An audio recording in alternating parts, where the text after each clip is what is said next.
आप देख रहे हैं डार्क फाइल्स। डार्क फाइल्स में आज की कहानी हमारे साथ शेयर की है तापस जी ने, जो कि वेस्ट बंगाल के रहने वाले हैं।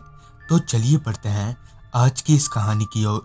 आज की इस वीडियो में आगे बढ़ने से पहले अगर आपने अभी तक डार्क फाइल्स चैनल को सब्सक्राइब नहीं किया है तो कर लें, और ऐसे ही और वीडियोस के लिए देखें अनहोनी चैनल की लिंक आपको नीचे डिस्क्रिप्शन बॉक्स में मिल जाएगी। 30 दिसंबर साल 2006 ये वो दौर था जब मैं गांव में मांस बेचने का काम किया करता था। मेरी खुद की दुकान थी। चिकन बेचकर मैं ठीक ठाक ही कमा लेता था, ना ही उतना ज़्यादा और ना ही उतना कम। और खुद की दुकान होने की वजह से मैं अपने मन का मालिक था। जब मन करता दुकान खोलता और जब मन चाहे दुकान बंद कर देता। मगर ये एक दो दिन मैं अपनी दुकान देर तक खुली रखता था, क्योंकि 31 दिसंबर बेहद करीब आ गया था और ऐसे मौक़ों पर चिकन की बिक्री खूब बढ़ जाती है। ऊपर से पूरे गांव में इकलौती चिकन की दुकान होने की वजह से गांव वाले मुझसे ही मांस खरीदा करते थे, जिससे इन एक दो दिनों में मेरा धंधा काफ़ी ऊपर चढ़ जाता था। 30 दिसंबर की सुबह सुबह जब मैंने दुकान खोली तो मेरे दुकान खोलते न खोलते ढेर सारे खरीदारों का एक मजमा मेरी दुकान के सामने आकर खड़ा हो गया। लिहाजन मैंने फटाफट अपना काम शुरू कर दिया और ग्राहकों के दिए गए ऑर्डर के मुताबिक उन्हें चिकन देकर छोड़ने लगा। मगर खरीदार खत्म होने का नाम ही नहीं ले रहे थे। बीते दिनों के मुकाबले आज धंधा बड़ा ही अच्छा जा रहा था। ऐसे ही सबको चिकन देते देते सुबह से दोपहर हो गई। दोपहर के करीब 1:30 बजे तक मैंने दुकान बंद कर दी और खाना खाने घर को चला गया। घर पर खाना खाकर कुछ देर आराम करने के बाद वापस दुकान की तरफ चल दिया। अगर मैं चाहता तो शाम को भी दुकान खोल सकता था, मगर सुबह तक के धंधे को देखते हुए मुझे जल्दी दुकान खोल देना ही सही लगा। मेरे दुकान खोलने के कुछ देर में ही फिर से दुकान पर लोगों की भीड़ उमड़ने लगी, जिसके साथ ही मेरे हाथ चलने शुरू हो गए। ऐसे ही सारे लोगों का ऑर्डर पूरा करते न करते दोपहर से शाम हो गई, जिसके साथ ही ठंड ने भी अचानक ही जोर पकड़ लिया। कुछ ही देर में आसमान का रंग सफ़ेद से काला पड़ गया, मगर इन सब का लोगों पर कोई असर नहीं हुआ।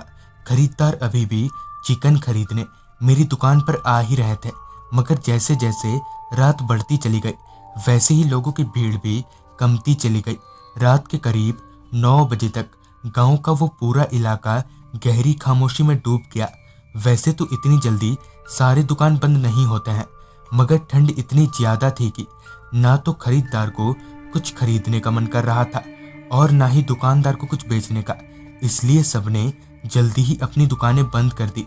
मेरा भी चिकन का स्टॉक अब खत्म होने को था, लिहाजन मैं भी अब दुकान बढ़ाने की तैयारी में था। मैं अभी गले से पैसे निकालकर आज की कमाई गिन ही रहा था कि एक आदमी मेरी दुकान पर आया और मुझसे पूछते हुए कहा, 15 किलो चाहिए होगा? इतना बड़ा ऑर्डर सुनकर पहले तो मैं चौंका, मगर फिर एक नज़र स्टॉक पर डाली तो मुश्किल से 1-1.5 किलो ही बचे थे, जिस पर मैंने उस आदमी से कहा, 15 किलो तो नहीं होगा दादा, आप एक काम करो, मुझे अपना पता लिखवा दो, मैं खुद आकर दे जाऊंगा। इस पर उस आदमी ने हामी भरते हुए मुझे उसका पता लिखवा दिया। कागज पर डिलीवरी एड्रेस लिखते हुए मैंने उस आदमी से कहा, कल सुबह 10 बजे तक मिल जाएगा। जिस पर उस आदमी ने मुझे मना करते हुए कहा, दिन में तो हम लोग नहीं रहते हैं, तुम एक काम करो, कल रात 10:30 बजे तक पते पर माल पहुंचा देना, और हाँ, 10:30 बजे से 1 मिनट भी लेट मत होना। ये बोलकर वो आदमी वहां से चला गया, जिसके जाते ही मैंने भी दुकान बंद किया और सीधे घर की तरफ चलता बना। अगली सुबह मैं जल्दी ही सोकर उठ गया और सीधे पोल्ट्री फार्म को रवाना हो गया। वहां से चिकन खरीदने के बाद मैं सीधे अपनी दुकान पर पहुंचा और दुकान खोला। मेरे दुकान में दाखिल होते ना होते लोगों की लंबी कतारें लग गईं, जो कि आज 31 दिसंबर था, तो ऐसे में इतनी भीड़ तो स्वाभाविक ही थी। कल के मुकाबले आज खरीदार बहुत ज़्यादा थे, जिस वजह से मेरे पास सांस लेने तक की फुर्सत नहीं थी। ऐसे ही लोगों का ऑर्डर पूरा करते करते सुबह से दोपहर हो गई और फिर दोपहर से शाम, मगर लोगों की भीड़ अब भी सुबह के जैसी ही थी। खैर अच्छी बात तो ये थी कि मैंने 15 किलो का वो ऑर्डर पहले से ही अलग करके रखा था, मगर भीड़ ज़्यादा होने की वजह से मुझे पीस बनाने का मौका ही नहीं मिल रहा था। ऐसी ही दुकान में हाथ चलाते चलाते रात के 10 बज गए। हालांकि अब भीड़ थोड़ी कम हो गई थी, मगर अब भी मैं पूरी तरह से खाली नहीं था। फिर जब मेरी दुकान में भीड़ छटी तो मैंने फटाफट चिकन का पीस बनाया और एक थैले में भरकर दुकान बंद करने के बाद उस पते की तरफ निकल गया। मगर थैला काफ़ी भारी होने की वजह से मुझ अकेले से चला नहीं जा रहा था। मैं अभी चल ही रहा था कि रास्ते में मुझे मेरा दोस्त जयदेव मिल गया। लिहाजन मैंने उसे मेरे साथ थोड़ा चलने को कहा, जिस पर वो मान गया। उसके हाँ बोलते ही मैंने वो एड्रेस की पर्ची उसे थमाते हुए कहा, यार ये देख तो, तुझे ये जगह पता है क्या? जिस पर पहले तो कुछ देर तक जयदेव ने उस पर्ची को गौर से देखा और फिर बोला, हाँ ये तो मैं जानता हूँ, बगल के गांव में ही है। जयदेव के ये बोलते ही हम लोगों ने अपने कदमों को तेज कर लिया। चलते चलते मैंने एक नज़र मोबाइल के टाइम पर डाली। तब वक्त हो रहा था रात के 10:40 का। उस आदमी ने 10:30 बजे आने को कहा था और 1 मिनट भी लेट ना होने की चेतावनी दी थी। कुछ देर चलने के बाद हम लोग बगल के गांव पहुंचे और वहां से उस घर के पास जहां मुझे डिलीवरी करने को कहा गया था, इससे पहले कि मैं घर का दरवाजा खटखटाता, दरवाजा अपने आप ही खुल गया। हम दोनों घर में दाखिल हुए। अंदर से वो घर किसी खंडर से कम ना था। जगह जगह पर काले धब्बे पड़ गए थे, जैसे कि कभी यहाँ आग लगी हो। उस घर में थोड़ा और आगे जाते ही हमें 4-5 लोग बैठे दिखे। चूंकि मांस का थैला जयदेव के हाथों में था, तो मैंने उसे ही उन लोगों के पास भेजा और खुद वहां से थोड़ी दूरी पर रुककर देखने लगा। जयदेव ने जैसे ही उन लोगों को थैला पकड़ाया कि एकदम से उन्होंने थैले में से मांस निकालकर कच्चा चबाना शुरू कर दिया। ये देखकर तो मेरा दिमाग ही घूम गया। तभी अचानक ही उन लोगों का चेहरा बदलने लगा।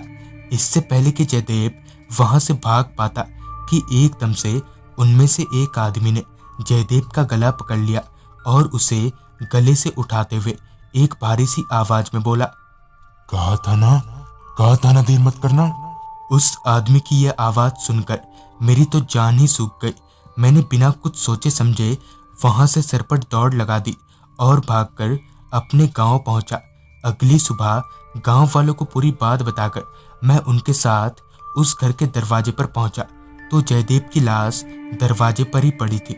जगह जगह से उसका शरीर खाया हुआ था, मगर मुझे और बाकी गांव वालों को ये समझ नहीं आ रहा था कि आखिर ये सब हुआ कैसे।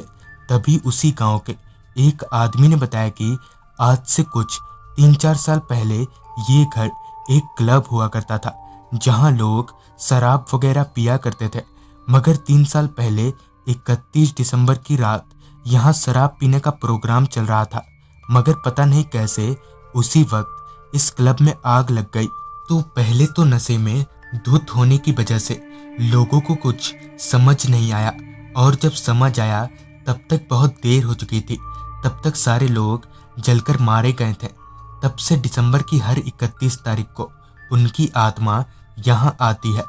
तो दोस्तों, ये थी तापस जी की भेजी गई कहानी। अगर आपके पास भी ऐसी कोई कहानियाँ हैं तो हमारे साथ ज़रूर शेयर करें। तो मैं आर्यन जल्दी ही मिलूँगा आपसे ऐसी ही एक कहानी के साथ।